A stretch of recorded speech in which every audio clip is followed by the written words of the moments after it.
Okay. Sister, you're going to read? Yeah. Verse 12.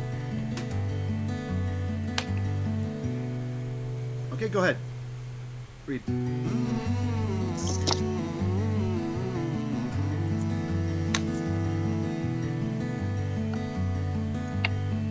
Who wants to read? Anybody, jump in and read.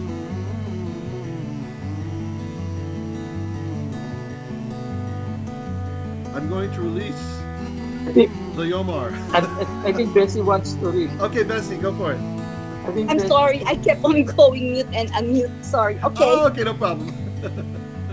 It was supposed to be Cynthia, but she got off the line. She had weak line. Okay. Okay. So, Vehave ta el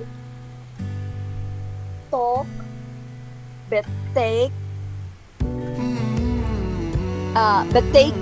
beteka vegilet ka et rosha veashta el And timarneha it's timarneha what's the second word? Letter? atipa Yeah. Tip. Siparet neka. Okay, good. Neha. Okay, good. Neha. Good. Okay. Phew. Yeah, okay. So the asita, good. Okay, betecha. The gilcha, right? We have a dagesh here, so there's two shwas. Good. Okay. And okay, good. So let's see. Let's translate them together as a group. So what is vahave tah?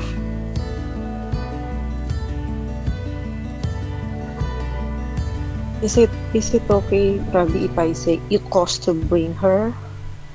Or are you able to? How do you want to say it? You cost to bring her. And you cost to bring her. And you brought her. So you don't need to say cause to bring her because the call form is just to come, to arrive, right? So to bring, it's already the hifel form, right? To cause to come is to bring, right? Yeah. So that would be like a hifel, to cause to bring, right? If there was such a thing. Yeah. But it's good. Yeah, you brought her. Good. You brought her unto maids tavik. Okay. Let me put Maids this. of your house. Good. So everybody sees the her here, and you will bring her. You see this? We have our pronominal suffix, right? Third feminine singular. Very good. Okay. El toch, to the midst of your house. Very good. And what form is toch in there? Is that absolute or construct? Is this absolute? No. Absolute. Toch Or from is tavik. yeah, exactly, from tavek. So tavek is the absolute. Very good. Toch is the construct. But you translate it right. The midst of your house. That's very good. And I just want to mark that color there. Make sure everybody's seeing. This is another pronominal suffix. Your bait, your house. And notice, it's not bayit, it's bait, right? So it's the construct form when we put the suffix on it.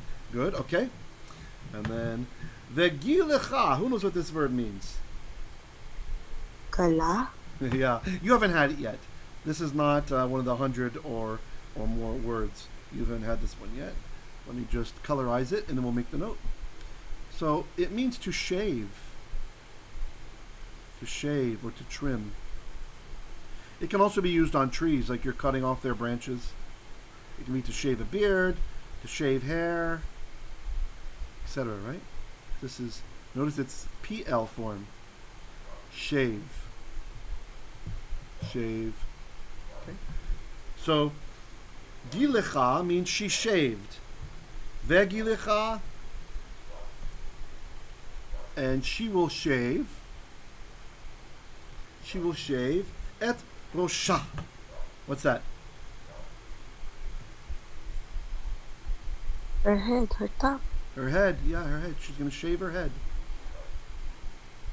She'll shave her head. This is actually even practiced in Orthodox communities. Well, not all of them. Many Orthodox communities have. Rabbi, Yes. is it that the captive woman should mourn for her loved ones, the death of in the time of war? So that's why that the Israeli soldier should respect her, and according to this, that the Israeli soldiers should avoid the evil inclination, the yetzer hara, toward the captive woman. Yes. Yes. Exactly. Yep. So in this case, Rosha, we have the third feminine singular, right? So her head, okay. Ve'asita, what's ve'asita mean?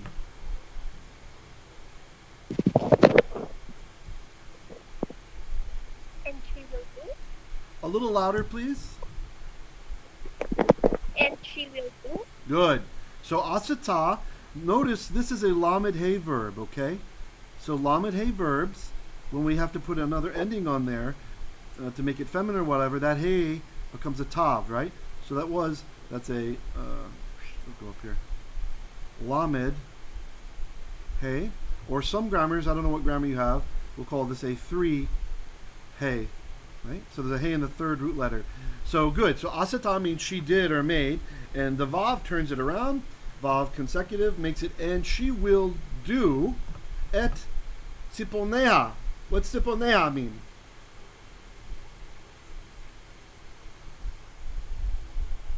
You haven't had to learn this word yet. So this word is actually tziporen. Tziporen. Let me see where I should write this. Maybe we'll use yellow. Because I highlighted yellow. Okay, tziporen. See? Let her Before nails is bird, right? grow. Is bird. Let her nails grow, Rabbi. Is that correct? Yeah, tziporen means nail. And it doesn't have a plural. Nails. form. That's the fingers, Rabbi. Yeah. Oh, it does have plural. I'm sorry, it's just nail. Yep, tziporen. Okay. Yeah. Okay. And then, so how do you translate tziponeha then, guys? I'm giving you a hint here with the colors. Her nails. Yeah, her nails, right? So you see we have the yod here, right? So that's the marker of the masculine plural construct. It's funny, I was thinking that was a collective noun, but I guess not. Okay, and then we have the ha at the end, so that's hers, right? Hers. Good. Okay. So she's gonna do her nails. So she's putting nail polish on and clear coat. No, she's trimming them, right? We already have the context is established by gilecha, right? So she's shaving her head and doing her nails, meaning she's trimming the nails also, right? Making them very short as well. Okay? Now- Question, Rav. Yes, go ahead. I don't understand. If the guy's going to take her for a wife, then the woman, the lady, she's supposed to be married. Why does she have to shave her head? Yeah. She's supposed to be beautiful. Yeah. Though that's a very good question, and the answer is a little bit what Tom was hinting about. Tom was talking about to reduce the yetzer hara of the man and all this sorts of stuff. So really, the sages they teach that there's many reasons for this 30 days, right? She's mourning and all this stuff, but she's also making herself not as attractive, right? Her hair is gone, right? And in Jewish culture, the beauty is in the hair, right? And all this stuff. So her hair's gone. Her nails, instead of having nice, long, feminine nails, trimmed, right? Trimmed, okay? She's crying all the time, probably, because she's mourning, right? And so the idea that the sages say is that hopefully the guy gets disgusted with her before he even touches her, right? Like, look at her. She's not like I thought she was, right? And he decides not to marry her, right? So it's like a way out for her from this forced marriage, right? It's giving a time, as Tom said, for his yetzer hara to go down and say, okay, I'm not going to take her. I'm not going to force her to marry me, etc. So the point is to make her not beautiful. That's part of the point, right? Oh, Yeah. thank you. That's correct, Rabbi. Yes. Rabbi, that's correct. You see that the man should love the woman, not on appearance only. Yeah, that's right. That's right. Not just that. And the Rashbam comments that as far as taking her into your house, the Rashbam, he says, some say this means that he wanted her because of her pretty hair. And so this is why she needs to trim it. Others that she does so like the leper, because she was unclean. She was tamei from the idol worship, right? And so there's a couple. See, there's different opinions on that, and it's interesting. There's a difference in opinion here. While we read and interpreted to trim the nails, the Rashbam says no, it's not that. It's to let them grow, out, to make her more repulsive to him. But then he comments, there's another opinion that takes it to be to trim them like we did. So the Hebrew verb to do them, literally, which is generally used in the Bible for making improvements. He had not done his mustache in 2 Samuel 19:25. We see it used that way. So it can only refer to the opposite if something negative is stated explicitly after the verb. This is the Rashbam talking about grammar here. In which case you can expect that one might find a negative thing itself, quote, perfected, unquote, by that action, right? So there's some differences in opinion there. Rashi has his own take on it too. Yeah, okay. As if saying, Rabbi, as if saying, let her what? You cut out. let her fins and scale grow. Yeah. As if eventually he's an alien. Yeah. Right, yeah. And it's so true, like, even today, it's very rare that you see a woman who intentionally shaves her head for no medical reason, for example, just because she thinks she'll be prettier or something. You don't see this, right? Men do it. Sometimes a man thinks he looks better with a shaved head, right? There's that perspective, right? The soldier look or whatever. But for a woman to do that, it's very, very rare. So I think there could be some truth to this perspective. Okay, verse 13. Who would like to read that nice long verse? Can I read? Yes. Mahesala et inak shivya me aleha beyaseba bebeteha vaheta et abiha ve'et imah Elak Yamin Be'achad Aha. Yep. Good. Achad Pin Tavo Eleha Be'ale Be'alba Be'haita Leha Be'isha Good. Be'isha Good. Okay. So let's translate this together then. So vehesira. What's vehesira mean?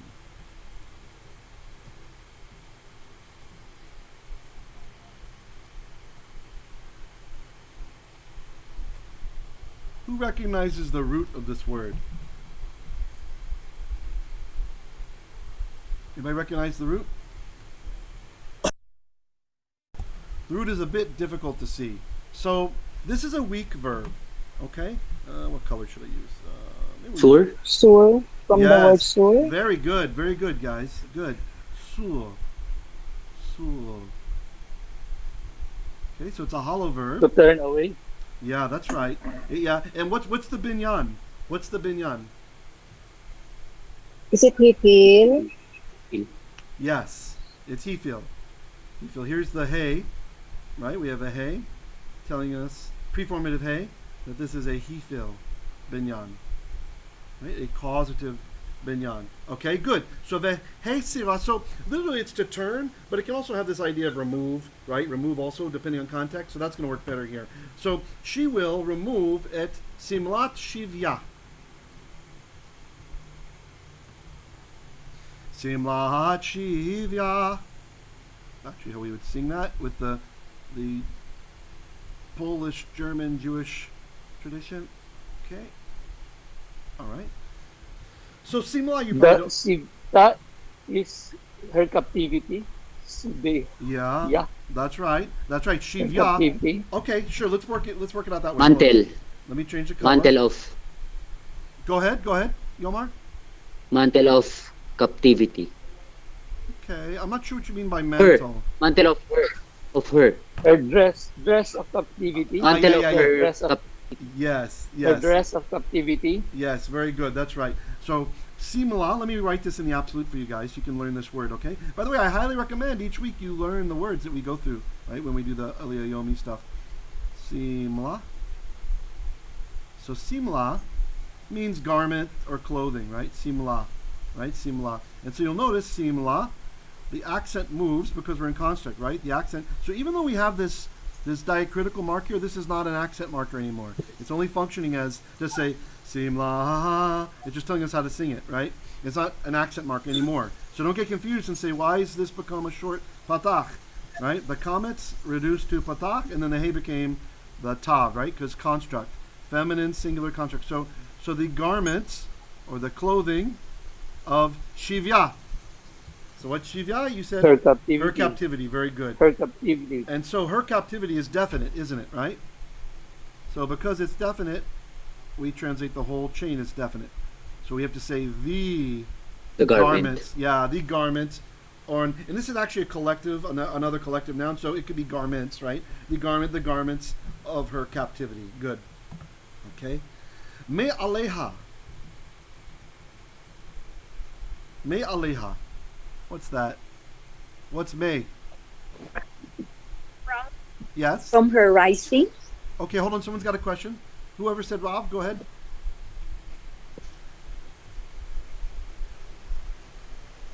Mhm.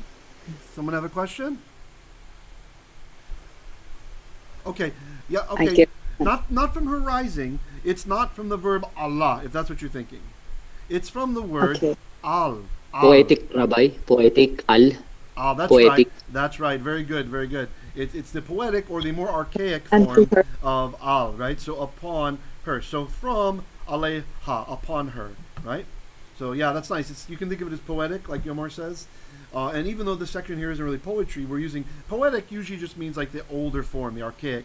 Because in the Hebrew mindset, you'll notice as you read the Psalms, oftentimes, even if David is composing the psalm, he uses a pre-Torah flavor of Hebrew, right? So people were still aware of this older way of saying things. And so that felt to people like it's poetry, right? It's more, oh, it's so beautiful the way the ancients spoke, for example, right? And we do this today. If somebody is rattling off, they're trying to wax poetic, sometimes humorously, right? They'll say, was it not from ancient yore, the days of, and they'll make it sound like older English, right? So they're doing the same thing to make it sound poetic. That's like, quote unquote, the trade of poetry. So very good. Nice recognition there, Yomar. Me aleha, from upon her.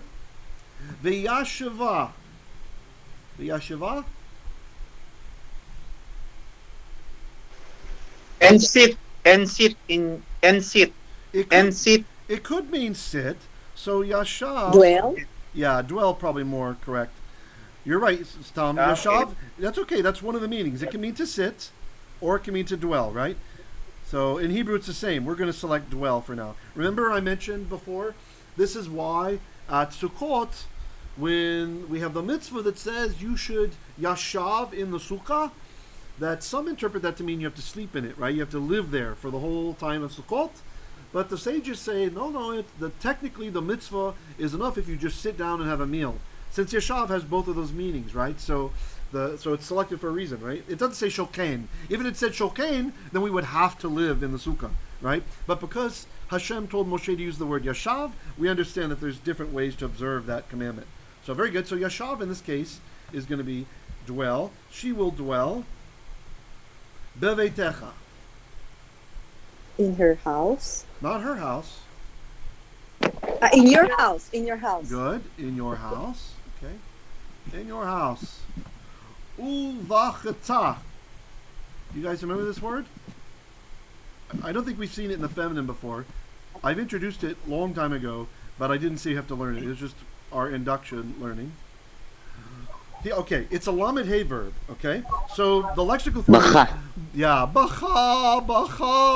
Weeping. Yeah, Weep. to weep. Weep. That's right. It's onomatopoetic, right? Bacha is to weep. Bacha. So it sounds kind of whether you're doing bacha. Okay? So, and she will weep, she will bacha et aviha. What's aviha? Oh, Her father. yeah, her father. Hold on. Mouse pointer got stuck. Hold on. Just a sec. There we go. Her father. Rabbi, that's feminine noun. Feminine. Abiya. That is Yes, feminine. yes. The suffix, we see it both as ah with the mapik, and we see it this way without the mapik. Yeah. Just the hey. Yeah. Aviha. Thank you, Rabbi. But the point is it's pronounced, right? So when it has a vowel under it, then it can just be a normal hey. Aviha, right? Because you still hear the you still hear the H sound. If there's no vowel under it, then usually, not always, but usually it will become with a mapik. Ah, imah, right? But either way, we want to make sure that we hear the H sound. That's why those differences in spellings. Okay? Ve'et, imah. Imah. What's that mean? And her mother. And her mother. Okay? Yerach yamin. Yerach yamin. Who knows what yerach means? Yerach. Month. It's a month. Month. That's right. It's a month. Month. Okay? Now let me change that. Oh, oh, oh. That dog's excited about Hebrew. A month. Okay. Yamim. What's yamim mean? Literally. Days. Yeah. Literally, yamim means days, doesn't it? But idiomatically, this word yamim, it doesn't always mean literally days. If I say a shana, a year of days, then that means a complete year. You understand? By taking the smaller part and applying it back to the larger part, this is one way that Hebrew expresses a complete, right? If I say yerach yamim, so we actually have a construct relationship here. There's no makef. Complete month. Yeah, that's right. There's no makef. Rabbi, Yes. is it okay if I say full month? Rabbi. Yes, that's fine too. Yeah, that's right. Full month. Yeah. See, I thought he Also full fine. month. Yeah, Also Rabbi. fine, but I am not a yaya. Yep, also fine. Good. Okay, sorry, tried to make a Tagalog joke there. Yeah. Really? Nobody liked my Tagalog joke? Okay, fine. Yerach Yamim, very good. A full month, a complete month, but it's expressed as a month of days, yeah? So, best not to translate it as a month of days, because people will be a bit confused, okay? Okay. Ve'achar ken. Okay. Ve'achar. What's that mean? Ve'achar. You guys are doing great. And after. And after. Good. Good. And after? Okay. Cain. What's Cain mean? Not modern Yes. Hebrew. Nope, it's yes in modern Hebrew. Thus. Not in biblical. So thus. Yeah, Thus? Yeah, thus is very good. So. Way. Yeah, thus. Thus or such, you know, like that, if we want to really modernize it, like that, in that way, etc. Okay? So after such, the idea is he's done this thing. He let her, for Yerach Yamim, mourn her mother and her father. Tavo Eleha. What's Tavo mean? Tavo.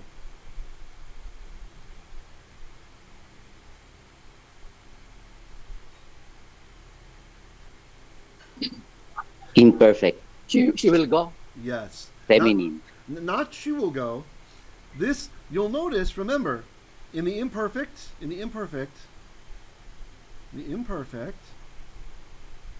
the second person masculine singular looks the same as the third feminine singular, right?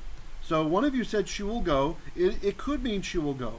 But when we read the next word, context tells us that's not what it means, right? What's eleha mean? Eleha.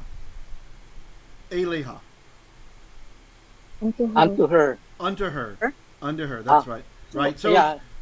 go ahead, Doc. You So got it it. You will will be go. the man will go into her. That's right. The man will go into her, That's meaning right. to say they will have sexual union. Yeah, that's right. So Tavo, so you will go unto her, right? And so you see how the context helped us to know that it's you, right? So uve al ta. Okay? So let me mark the suffix.